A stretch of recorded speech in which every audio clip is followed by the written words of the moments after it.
My name is Naya Stone, and I am 34 years old. My father ended our relationship in 11 seconds. I was still at my desk when the voicemail came through. His voice was flat, not angry, more like a decision that had already been approved somewhere behind my back. Don't come back. We're moving on without you.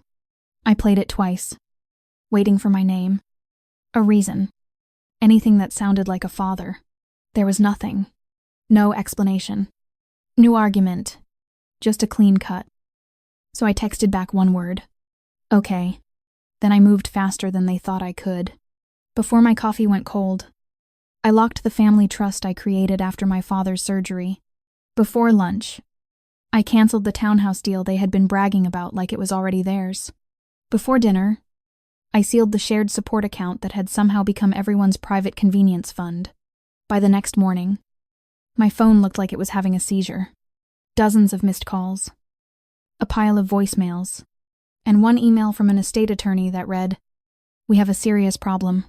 For the first time in years, I laughed without guilt, because if my father wanted a future without me, then he was finally going to see what that future actually looked like, when my money, my name, my credit, and my patience were no longer carrying it.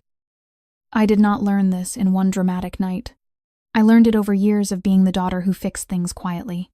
I work as a senior licensing manager for a hospitality group, the kind that expands restaurants and boutique hotels across multiple states. My job is contracts, compliance, deadlines, permits, signatures, the work nobody notices until something collapses. That same role slowly became my position inside my family. When my father, Calvin, tore his rotator cuff and could not chase overtime anymore, I reorganized their debts. When medical bills stacked up, I created a family trust so the money I was putting aside would not be swallowed by panic spending. When my mother, Marisa, said they were tired of renting and wanted something warm for retirement, I structured a plan for a townhouse purchase in Scottsdale under strict terms. My money for the down payment, my credit on the file, my ownership until they paid their portion over time. My older sister, Brooke, contributed opinions, emotional speeches, and absolutely nothing else that could survive an audit. Brooke had a talent for drifting into a room after the hard part was done and making it sound like she had been part of the solution all along. For years I ignored it because I was busy. I told myself competence was enough. It was not. Competence is useful, but in a family built around selective memory, usefulness turns into entitlement, so gradually you do not notice, until someone decides the machine should keep running without the person who built it. The voicemail did not blindside me because my father was cruel by nature. It blindsided me because I realized how easy it had become for all of them to confuse my support with an obligation. They had stopped seeing my help as a gift. They saw it as infrastructure. And when people think you are infrastructure, they do not imagine you can leave. They imagine you will absorb the damage and keep the lights on anyway. That was their mistake. The calls started early the next morning. My father first, then my mother, then Brooke. I watched the phone light up and I did not answer. Because I knew the pattern. First they punish, then they panic. Then they rewrite the punishment as a lesson they did for your own good. By mid-morning, my inbox had a message from the Scottsdale agent asking why our funding confirmation had been revoked. By afternoon, my father's text shifted from command to pleading. Please, 5 minutes. No yelling. That phrase mattered more than he realized. Then he wrote the sentence that changed the shape of everything. We were told things. Not we know. Not you did this. Told. Someone had been feeding them a story. So I did what I always do when something smells off. I opened my laptop and pulled every receipt. Wire confirmations, email threads, draft contracts, notes from calls with lenders, access logs for the support account, copies of the trust terms with my signature as the controlling contributor. Then I called someone I trusted more than anyone attached to my family. Peter Hale. Our former accountant. Peter had handled our family finances for years. Before Brooke convinced my parents to switch to a younger advisory firm she called more current, Peter was the kind of man who never raised his voice and never wasted a sentence. When we met, he looked over the trust paperwork and asked me one question that made my stomach drop. Did someone recently imply they expected your approval role to end? I asked why. He folded his hands and said, because I received a discreet inquiry a few weeks ago about what would happen if the acting contributor became unreliable or emotionally compromised. Emotionally compromised. Not dead. Not unavailable. Compromised. Something cold slid into place inside me. Before the voicemail ever arrived, someone had already been exploring how to get around me. Peter did not have to say her name.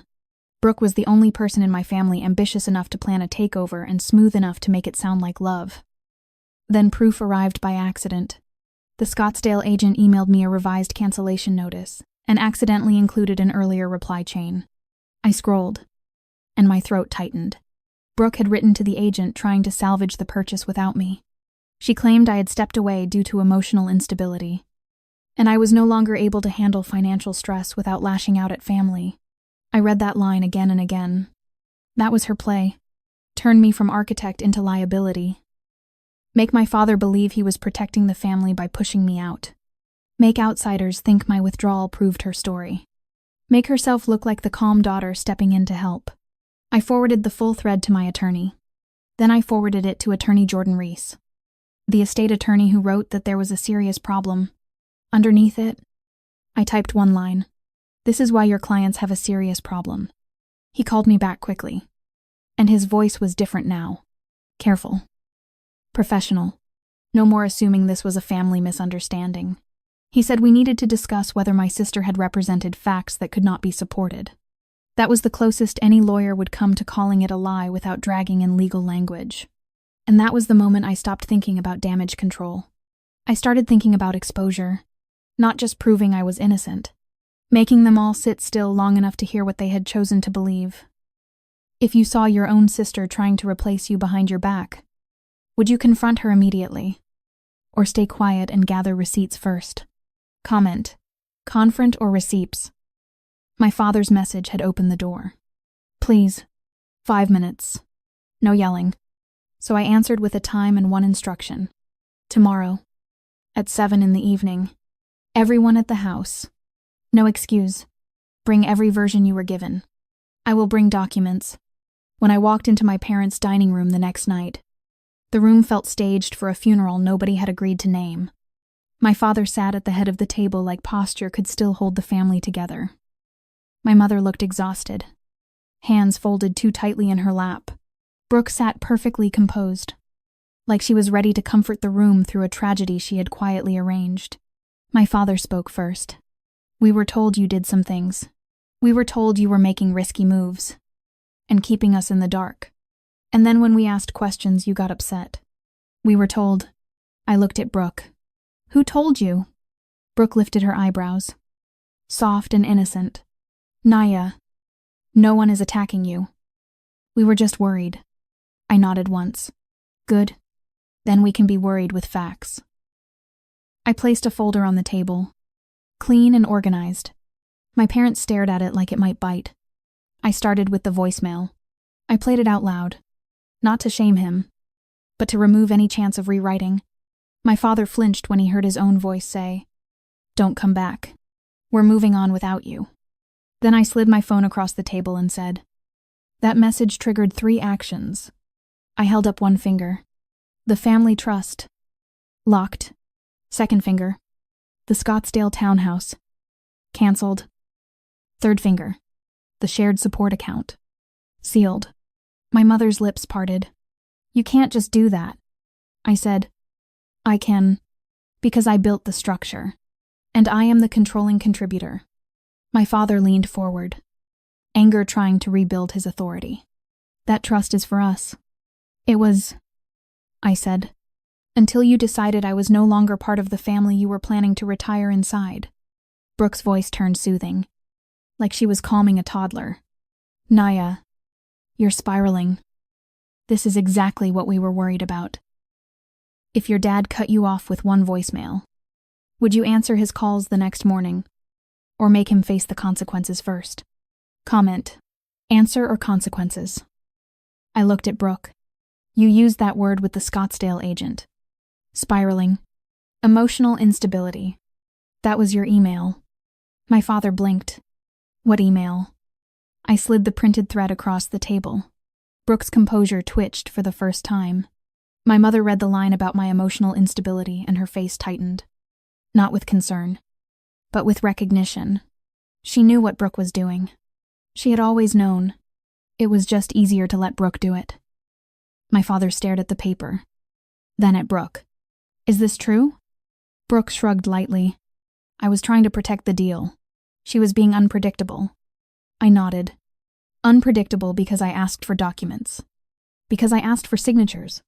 Because I said I would not keep putting my credit behind decisions I was not allowed to question. My father's jaw tightened. You've always been dramatic about paperwork. I opened the folder and placed the trust documents in front of him. This paperwork paid your medical bills. This paperwork stopped the trust from being drained. This paperwork is why you were able to plan a retirement at all. My mother whispered. Calvin. I kept going. I placed the townhouse term sheet on the table. This deal was not a gift. It was a structured plan. My down payment. My credit. My ownership until you paid your portion over time. That was the agreement. My father stared like he had never actually looked at the terms. Because he had not. He trusted the feeling of being taken care of more than the reality of who was doing the work. Brooke leaned in, voice sharper now. So you're going to punish Mom and Dad because they were scared. I said, they were not scared. They were fed a story that made it easy to cut me out. Then I looked at my father. Tell me the truth. When you left that voicemail, did you believe I was harming you? Or did you believe I could be replaced? That landed. My father's eyes shifted away. We were told you were using the support account for yourself. I did not blink. I pulled up the access log. Here are the withdrawals. Here are the payees. Here are the dates. Every payment went to household expenses. Medical bills. And the Scottsdale escrow account. My mother swallowed. Then why would Brooke say? Brooke cut her off. Because Naya is controlling. She wants you dependent. I laughed once. Short and humorless. Dependent is what you call it when someone else pays your bills. My father finally looked down at the table. And when he spoke again, his voice was smaller. Attorney Jordan Reese emailed us. He said there was a serious problem. I nodded. Yes. Because Brooke tried to salvage the townhouse purchase by claiming I was mentally unstable. That puts the deal. And your finances. And my legal position at risk. Brooke snapped. You're acting like I committed a crime.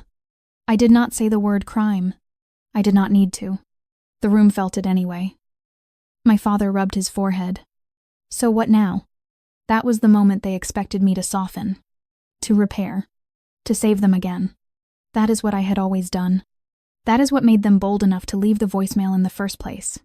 Instead, I gave them terms. I will not be treated like a tool you can put away when Brooke whispers the right story. If you want a relationship, it starts with accountability. My mother's eyes filled. Naya, we're still family. I looked at her and said, family does not mean access. Family does not mean entitlement. Brooke leaned back, arms crossed. So you're going to take everything. I'm going to protect what I built, I said. And I'm going to stop carrying a future you think you deserve without me. My father finally said the quiet part out loud. We didn't realize how much was tied to you. I nodded. That is the problem. You never wanted to know. You just wanted it to keep working. The next days were ugly. Brooke tried to rally relatives. My father tried anger. Then guilt.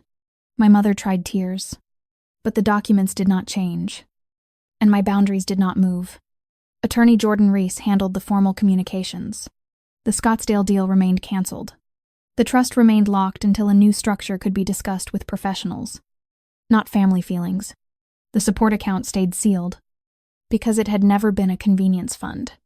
No matter how they treated it. A week later, my father left another voicemail. This time his voice sounded older. Naya, I don't know what Brooke told us. I don't know why we listened. But I do know the way I spoke to you was wrong. I listened once. I saved it. I did not rush back. Because apologies are not magic. They are a starting line. Months later, my father asked for a meeting with my attorney present. and Brooke was not invited. He did not argue. He did not perform. He asked what it would take to rebuild trust. He asked what I needed to feel safe. That was the first adult conversation we had ever had.